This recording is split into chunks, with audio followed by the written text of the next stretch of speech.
മരണഭയം അകറ്റാനും രോഗം മാറാനും ദീർഘായുസ്സിനും അജ്ഞാനം അകറ്റാനും ഉതകുന്നതാണ് മഹാമൃത്യുഞ്ജയ മന്ത്രം.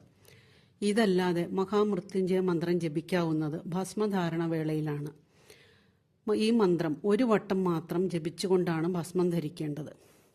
ചിന്മുദ്രയോടെ ഇടത് ഉള്ളംകൈയിൽ ഭസ്മമെടുത്ത് വലത് കൈപ്പത്തി കൊണ്ട് ഭസ്മം പൊത്തിപ്പിടിച്ച് മഹാമൃത്യുഞ്ജയ മന്ത്രം ജപിക്കണം. മന്ത്രം ജപിച്ച ശേഷം മാത്രം ഭസ്മം നനച്ചു കുഴച്ചെടുക്കണം. ഇരു കൈകളിലെയും ചെറുവിരലും മോതിരവിരലും ചൂണ്ടുവിരലും മാത്രം ഉപയോഗിച്ച് ബോധിച്ചിടത്തെല്ലാം കുഴച്ചെടുത്ത ഭസ്മം ധരിക്കണം. ഭസ്മധാരണ മന്ത്രം പിശകിയാൽ ഫലം വിപരീതമാകാം. അതിനാൽ മന്ത്രം പിശകാതെ ജപിക്കാൻ കഴിയാത്ത പക്ഷം ശിവ ശിവ എന്ന് 2 വീതം ശിവനാമം ജപിച്ചുകൊണ്ട് ഭസ്മം ധരിക്കാം.